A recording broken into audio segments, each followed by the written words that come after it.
Hello बच्चों, एक प्रश्न है हमारे पास कि निम्नलिखित की दिशा को निर्धारित करने वाला नियम लिखिए। प्रश्न पूछा गया कि किसी चुंबकीय क्षेत्र में क्षेत्र के लंबवत स्थित विद्युत धारावाही सीधे चालक पर आरोपित बल। तो ये हमारे पास पूछा गया है कि हमें बताने है कि निम्नलिखित की दिशा निर्धारित करने वाला नियम हमें बताना है क्या होगा। तो सबसे पहले हम बात करते हैं प्रश्न में प्रयोग होने वाली जो मुख्य अवधारणा होगी। मुख्य अवधारणा, तो जैसा कि हम जानते हैं प्रश्न के अनुसार कि यदि हम बाएं हाथ, इसमें हम जो प्रयोग करेंगे वो हो जाएगा फ्लेमिंग का वामहस्त नियम। फ्लेमिंग का वामहस्त नियम।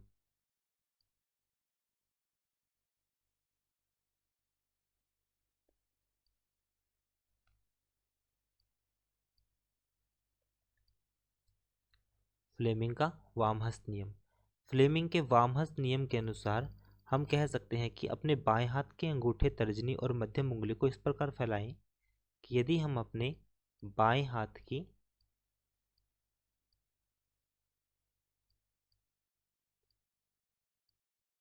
मध्यम तर्जनी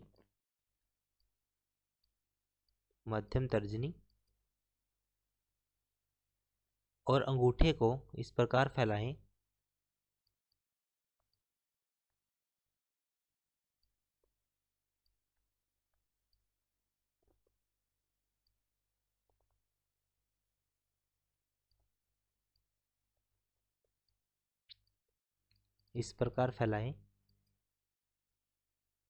कि वे परस्पर लंबवत हों।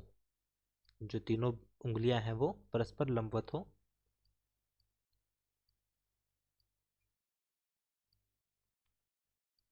परस्पर लंबवत हों, जैसे इस तरह से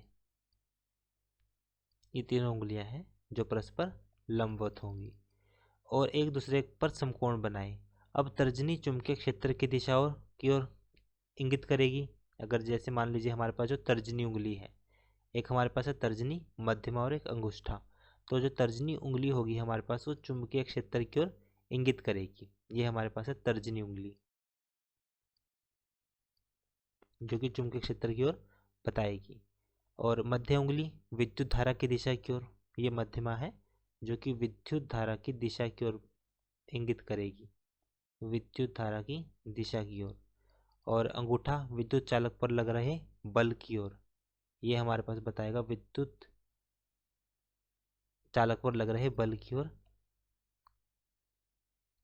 बल की दिशा बताएगा। तो ये हमारे पास था फ्लेमिंग का वामहस्त नियम। अब इसी तरह किसी चुंबकीय क्षेत्र में क्षेत्र के लंबवत स्थित विद्युत धारावाही सीधे चालक पर आरोपित बल तथा, ये हमारे पास पूछा गया है। तो इसका उत्तर हमारे पास आएगा कि फ्लेमिंग का वामहस्त नियम।